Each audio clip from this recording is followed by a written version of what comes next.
Hello friends, இன்றைக்கி நம்ம சேனலில் என்ன ரெசிபி பார்க்க போகிறோம்னா பாஸ்தா எப்படி பண்ணுறதுன்னு தான் பார்க்க போகிறோம். அதுக்கு நம்ம ஃபஸ்ட்டு 175 கிராம் பாஸ்தா எடுத்திருக்கேன். அதுக்கு என்னென்ன வெஜிடபிள்ஸ் எவ்வளோ அளவு தேவை அப்படிங்கிறத பார்ப்போம். ஒரு நார்மல் சைஸ் கேரட் எடுத்து கட் பண்ணி வச்சுருக்கேன். ஹாஃப் சைஸ் குடமிளகாய் எடுத்து இப்படி நீளமாக கட் பண்ணி வச்சுருக்கேன். அதுக்கப்புறம் ஒரு பெரிய வெங்காயம் சின்ன சைஸில் கட் பண்ணி வச்சுருக்கேன். இப்போ நம்ம ஒரு பெரிய வெங்காயம் எடுத்தோம் அப்படின்னா டபுளாக தக்காளி எடுத்துக்கணும். ஸோ அப்போ 2 பெரிய தக்காளி எடுத்து கட் பண்ணியிருக்கேன். நீங்கள் 2 வெங்காயம் எடுத்தீங்க அப்படின்னா 4 தக்காளி கட் பண்ணணும். பாஸ்தா எவ்வளோ எடுக்கிறோமோ அதுக்கு தகுந்த மாதிரி தக்காளி டேஸ்ட்டு தான் ரொம்ப முக்கியம், புளிப்புத்தன்மை தான் ரொம்ப தேவை. அதனால தக்காளி கொஞ்சம் அதிகமாக எடுத்துக்கோங்க. அதுக்கப்புறம் தேவையான அளவு மல்லி இலை, 1 ஸ்பூன் இஞ்சி பூண்டு பேஸ்ட்டு, தக்காளி சாஸ் 2 ஸ்பூன் எடுத்திருக்கேன். அதுக்கப்புறம் வெறும் மிளகாய்த்தூள், சிக்கன் மசாலா, கரம் மசாலா, அப்புறம் தேவையான அளவு உப்பு, இதெல்லாம் தான் தேவை. வாங்க பாஸ்தா எப்படி பண்ணலான்னு பார்க்கலாம். இப்போ நமக்கு பாஸ்தா வேக வைக்கிறதுக்கு தண்ணி நல்லா கொதிச்சுட்டு இருக்கணும். கொதிச்சதுக்கப்புறம் தான் நம்ம பாஸ்தாவை போடணும்.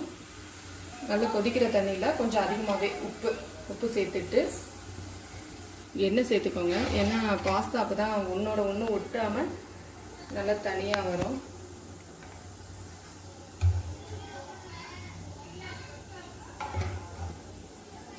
அதான் தண்ணி நல்லா கொதிச்சதுக்கு அப்புறமா பாஸ்தாவை போட்டுற வேண்டியதான்.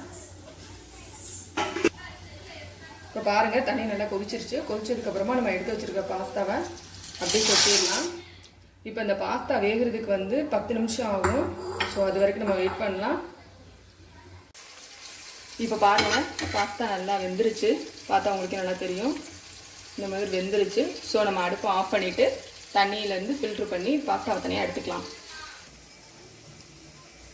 பாருங்கள், இப்போ நான் தண்ணியிலேருந்து ஃபில்ட்ரு பண்ணி பாஸ்தாவை எடுத்து வச்சுட்டேன். இப்போ அதுக்கப்புறமா நம்ம காய்கறிகளெல்லாம் வதக்கிட்டு அதுக்கப்புறமா இதை மிக்ஸ் பண்ணிக்கலாம். இப்போ பாருங்கள், எண்ணெய் நல்லா காஞ்சிருச்சு. இப்போ நம்ம நறுக்கி வச்சுருக்க வெங்காயத்தை சேர்த்துடலாம்.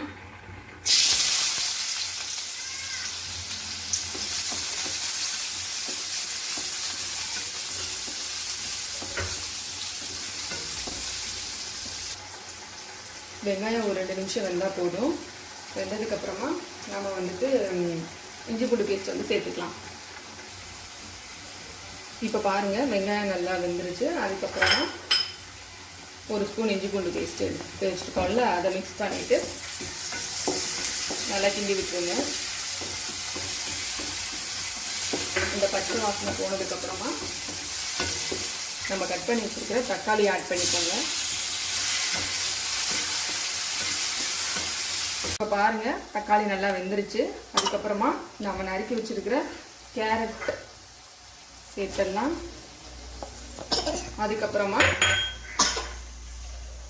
குடமிளகா அதையும் சேர்த்துட்டு லைட்டாக காய் வேகிறதுக்கு கொஞ்சம் லைட்டாக உப்பு சேர்த்துக்கலாம். வேகிறதுக்கு எவ்வளோ உப்பு தேவையோ அவ்வளோ மட்டும் போட்டுட்டு மிக்ஸ் பண்ணி விட்டுடுங்க. காய் ரொம்ப வேகணும், மசிகிற அளவுக்கு வேகணுங்கிறது இல்லை. கொஞ்சம் 2 நிமிஷம் குக் ஆனால் போதும். குக் ஆனதுக்கப்புறமா நம்ம மசாலா சேர்த்துக்கலாம். இப்போ பாருங்கள், கேரட் நல்லா வெந்துருச்சு. வெந்ததுக்கப்புறமா நம்ம மசாலா சேர்த்துடலாம். ஃபஸ்ட்டு கரம் மசாலா தூள், சிக்கன் மசாலா 1 ஸ்பூன், மிளகாய் தூள் 1 ஸ்பூன், எல்லாத்தையும் சேர்த்து மிக்ஸ் பண்ணி விட்டுருங்க. இப்போ நீங்கள் மிளகாய் தூளும் சிக்கன் மசாலா தூளும் ஆப்ஷனல் தான். இப்போ சாஸில் நான் டொமேட்டோ சாஸ் மட்டும்தான் எடுத்திருக்கேன். நீங்கள் ஒருவேளை ரெட் சில்லி சாஸ் எடுத்துக்கிட்டீங்க அப்படின்னா மிளகாய் தூளும் சிக்கன் மசாலாவும் தேவையில்லை. நான் ரெட் சில்லி சாஸ் எடுக்கலை, எனக்கு அந்த ஃப்ளேவர் வேண்டாம் அப்படிங்கிறதுனால நான் சிக்கன் மசாலாவும் மிளகாய் தூளும் எடுத்திருக்கேன். உங்களுக்கு எது ஓகேவோ அதை யூஸ் பண்ணிக்கோங்க. இப்போ சாஸ் ஊற்றிடலாம்.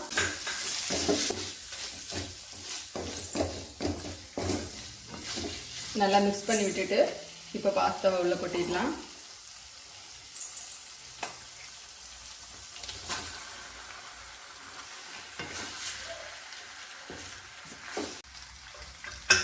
இப்போ பாருங்கள், பாஸ்தா நல்லா ரெடி ஆயிடுச்சு. லாஸ்ட்டாக நம்ம கட் பண்ணி வச்சுருக்கிற மல்லி இலையை மேலே தூவி ஆஃப் பண்ணிடலாம். பாருங்கள், பாஸ்தா நல்லா ரெடி ஆயிடுச்சு. அவ்வளோதான், மேக்ஸிமம் 15 மினிட்ஸ் தான். அதுக்குள்ளே நம்ம ரெடி பண்ணிடலாம்.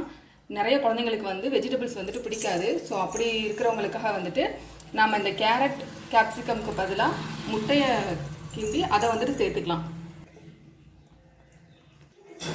உங்களுக்கு இந்த வீடியோ பிடிச்சிருந்ததுன்னா லைக் பண்ணுங்கள், சேனலை சப்ஸ்கிரைப் பண்ணுங்கள். தேங்க்யூ.